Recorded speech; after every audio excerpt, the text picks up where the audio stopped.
इस देश की आजादी का आंदोलन जब लड़ा जा रहा था तो सबसे अगली पंक्ति में महर्षि दयानंद के अनुयायी आर्य समाज को मानने वाले लोग जो है अपने सिर के ऊपर कफन बांध करके चले थे, तब जाकर के ये आजादी आई थी। पट्टाभी सीतारमैया लिखते हैं कि जेल का सर्वे हुआ, और जब जेल का सर्वे हुआ तो देखा गया कि कौन क्या कर रहा है। जब जेल में एंट्री करते हैं तो अधिकांश लोग नमस्ते जी कह करके बोलते हैं, क्योंकि आर्य समाज के अलावा उस समय नमस्ते जी कह करके कोई नहीं बोलता था, सबके अलग अलग अपने अभिवादन के तरीके थे। उससे थोड़ा और आगे गहराई में जाकर के फिर रिसर्च करते हैं तो पता चलता है कि वो लोग हैं जो साप्ताहिक यहीं जेल के अंदर यज्ञ और हवन करते हैं।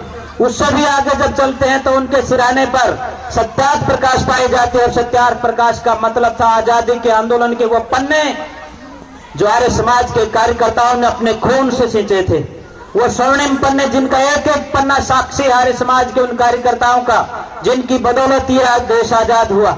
शहीद आजम भगत सिंह के दादाजी ने महर्षि दयानंद सरस्वती से यज्ञोपवीत लिया, दादा अर्जुन सिंह जी ने। पिता किशन सिंह वेद की कथाएं करते थे।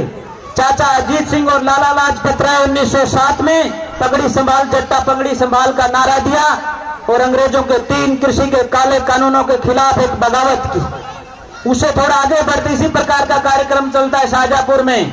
छोटा सा बच्चा पीछे बैठ करके स्वामी सोमदेव की बात सुन रहा है, और स्वामी सोमदेव जी ने कहा कि एक पुस्तक पढ़नी चाहिए जिसके पढ़ने से यदि आप राजनीति सीखना चाहते हैं तो राजनीति सीख जाएंगे, समाज कैसा होना चाहिए ये सीखना चाहते हैं तो सत्यार्थ प्रकाश पढ़िए, बच्चे का निर्माण कैसे करना है उसके लिए आपको सत्यार्थ प्रकाश पढ़नी पड़ेगी। और अंत से अंत वो कहते हैं कि जीवन के लक्ष्य मोक्ष को प्राप्त करना है तो सत्यार्थ प्रकाश पढ़िए, देश को आजाद करवाना है तो सत्यार्थ प्रकाश पढ़िए, विभिन्न मत पंथ संप्रदायों की समीक्षा जाननी है तो सत्यार्थ प्रकाश पढ़िए। वो छोटा सा बच्चा सत्यार्थ प्रकाश पढ़ता है और उसको पढ़ करके एक साधारण सा बच्चा इस देश की आजादी के आंदोलन का अग्रणी हिस्सा बनता है, जिसका नाम राम प्रसाद बिस्मिल है। राम प्रसाद बिस्मिल के साथ दूसरा साथी अशफाक उल्लाह खान आर्य समाज शाहजहांपुर मंदिर के अंदर बैठ करके दोनों अपनी अपनी इबादत करते हैं। एक साथी कोने में बैठ करके नमाज पढ़ रहा है, दूसरा कोने में बैठ करके संध्या कर रहा है।